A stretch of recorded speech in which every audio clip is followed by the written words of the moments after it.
online risks, and then you also cited some of those things, and then we also talked about cybersecurity. So I would like to take it up from there. Cyberbullying. It's one thing that, yes, we stopped there yesterday. It's one thing that we really must pay attention to. What are the things that parents should look out for you to understand that your child is bullied or going through cyberbullying? What are those things? How intentional should parents be? Or even know that your child is even the cyberbully. Oh, exactly. That's another angle to it, yeah.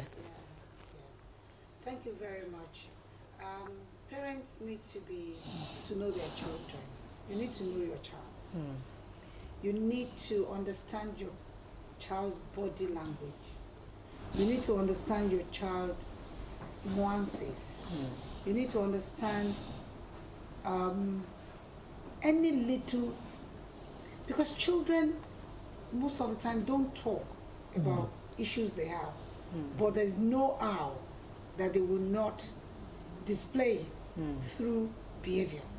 So the behavior management of children is very, very important, and as a parent, we need to understand our child. How is she in the morning? And also it depends on the ages of the children. The peculiarity to teenagers is totally different, because teenagers are moody normally. They're always angry. Yes. Why? Yes, because of hormones. Okay. They're going through puberty.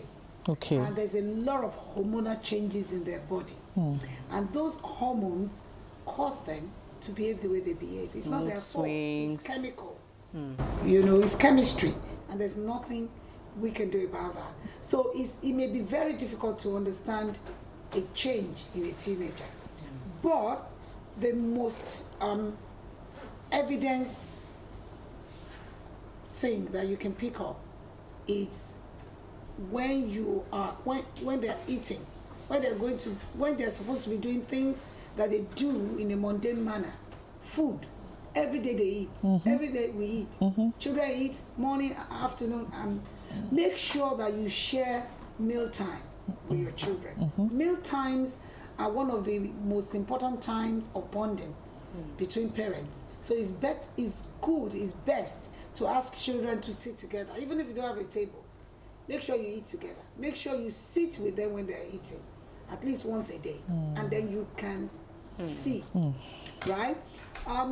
There's usually loss of appetite. When a child is troubled, they may not eat as much as they used to eat, or they may eat more than they used to eat. It depends. Some do comfort eating, right? And you just find out you know, just eating, because eating away, thinking that the problem will go away. You know, some of them may not eat, may be withdrawn, or may not pay attention to the things they normally pay attention to before. Friends, you know, there are some people that once their friend, some children, once their friends are around, they become very active, you know, and then you find out that those people are coming and the children are still not. And what's wrong with you? Ajoke, what's wrong with you? Bolanle, you know, you need to find out. And yesterday I was saying that you need to find out from their friends as well. But don't do it yourself. It's important that you don't do it yourself. It's important that you use other parents or educators or somebody in the church or somebody that your child likes. But you need to school those people, because sometimes their intervention may become more negative than positive. Even positive, right? Because sometimes somebody may call the child and say, oh, your mother is really angry with you, or your mother is concerned, and she will be like, what's going on? Mommy is concerned and she hasn't told me. Somebody else is telling me. You know, they don't like it. They don't like it. So at the end of the day, we just need to be deliberate about it. We need to be intentional. When bringing up children is intentional, right from day one. Right, and like yesterday, I was discussing with somebody, and the person told me that it is the early intervention, early. it's knowing early whatever our children is going through that will help us to help them.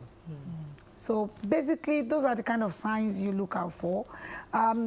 Or suddenly, they lose interest in learning. And they start failing or not getting the kind of grades that they used to get. Or looking, not paying attention to their personal hygiene or the way they look. You may see some children who are very particular about, you know, the way they present themselves, presentation. And all of a sudden you find out that she will have asked you that she wants to go to the salon and change her hairstyle. And you find out that she's been carrying the same hairstyle. There's something wrong, right? And you know what? And it may not be cyberbullying alone. It may be relationship issues. Relationship issues is huge for teenagers as well. You know, and relationship issues can now get onto social media. They will now start giving themselves, you know, talking about themselves online, coded message that you will read, you think it's nothing exactly. So it's daunting, but it's not something that we can do. Okay, still talking about children, you know, being safe online, you know, learning online has, you know, become a thing, you know, since the pandemic, and a lot of our kids are online with the, you know, with these gadgets, learning for educational purposes. How can parents now ensure that their children, while learning, you know, they're safe? Thank you. Thank you. Number one, be wary of anything that is being offered free online. Whether, even if it's educational, don't just download because they said it's free. Because there are times when you're downloading something else will pop up. And you click it before you know. Because you're so quick, it will pop, or it will stay where you need to click continue. Some of those things will come and stay on the button for continue. So that you would think you're clicking continue, and it's at the time you click it that it comes on. You just find yourself in a different site. It happens to me most of the time. I just close it, right? So for learning, you need to ensure that you know the sites that the school wants them to go to learn. Because usually schools need to securely subscribe to some learning sites. And if that's not the case, if they're just telling them to go to free sites, you need to be wary. And if you're a parent, you need to bring it up in Parent Teachers Association, or go to the school and let them know that I don't think this is ethical. It's unethical for children to be learning on free sites.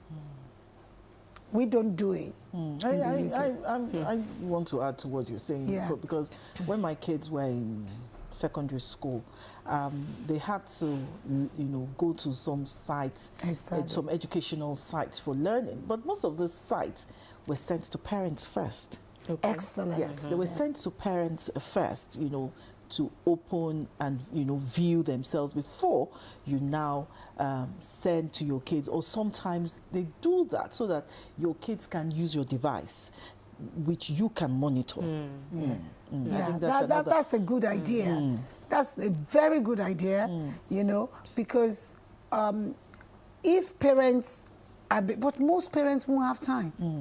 So it doesn't mean that it works, right? It's a good idea, but it doesn't mean every parent will open it. They will still call them or forward it to them directly. Come and take what they say you should do. But it's a good idea if parents can take time and have a look. The intentionality. Exactly. But you know, the good thing about that is that if it's sent from school, parents don't really need to vet it. I will vet. Yeah, because you are a passionate parent. I will vet too, because I'm a teacher. Most especially, I'm not even vetting because of online. I vet to see whether it is age appropriate. It's age appropriate, yeah. Because sometimes they send them to do things that are not age appropriate. Sometimes they send them on a goose chase, right? And they will not even mark the work. So as a parent, it depends on your level of awareness yourself. And that's why I kept on saying we should have parental seminars on different issues. You see, we spend so much money on a marriage ceremony, but we don't spend money on building the family. We don't go for seminar. We spend millions, billions celebrating a wedding. And then after that, we leave the couple. And the couple too don't look for anything, right? Parenting is a job that you learn on the job.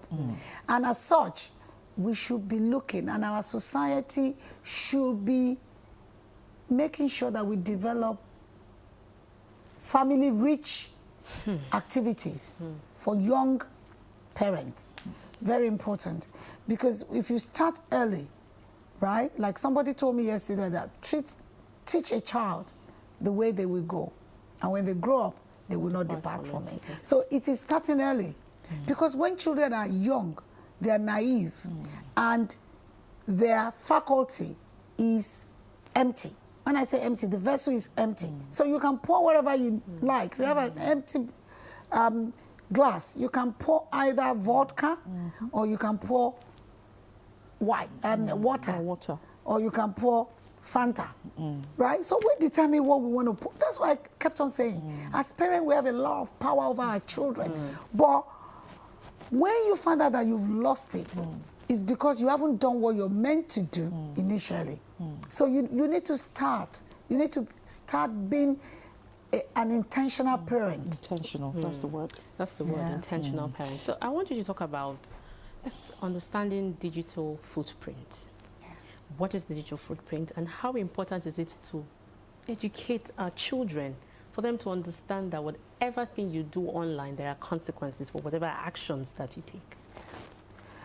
Digital footprint basically represents everything you've done online.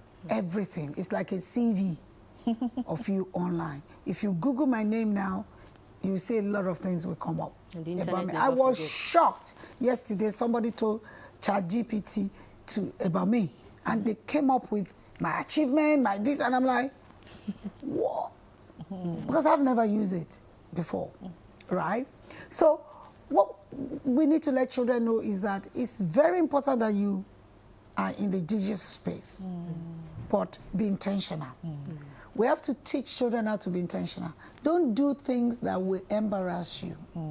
Because sometimes the first thing that employers do now is to find out, research about you when you apply for a job. So they're gonna see. So you wanna work with maybe Office of FCO, you know, Commonwealth Office, Foreign Commonwealth Office, or you want to work with UNESCO, or you want to work with UNICEF, and you've done something online that is anti-children in the past, or maybe there's a conversation going on in your environment and you've come out with strong views against some positive moves. It will still be there. If you send your picture online and you're naked, it will still be there. You know, it will haunt you 20, 25 years' time. So it's very important that you vet what goes online. Don't be quick to accept friendship from people online. And also, when they start asking you to talk about yourself, to show yourself, and the conversation start moving on to sexual, you know, and it's like, I want to see your face, or I'm in the bathroom. You're having a conversation with a friend, and you say, oh, I want to go and have my bath. Say, let me see you. Okay, this exactly now leads me to the question that when your child is now exposed to such online predators or harmful content, what should the parents do immediately? That is if you know. Number one, when you know, you should speak to your child and let them know that you support them, right? You support them. To condemn them. Yeah, you support them, and any consequences, you stand by them.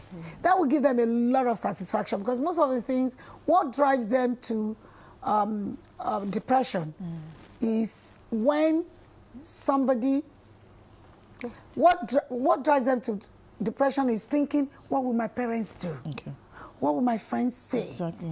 What would daddy say if daddy sees this picture? You know, the best thing is for you to go and tell daddy yourself. Okay. And that, the blackmail is gone. Okay. I remember when my child was young, I was trying to blackmail him because he put on himself. and it was so boisterous. I said, when we get into the school bus and you misbehave, I will tell all your mates you put on yourself. He said, okay, mommy. Okay, mommy. He was about 4-year-old then. We got into the school bus. It was my school bus. I was driving the school bus. And he would get up and be messing around. I said, I will tell everybody. He just stopped. He said, everybody, I put on myself. Oh, my goodness. And that was it. I had nothing else. You see, that's an example. Once you tell your story yourself, we should teach children how to tell their mistakes, about their mistakes, and laugh. Laugh about themselves.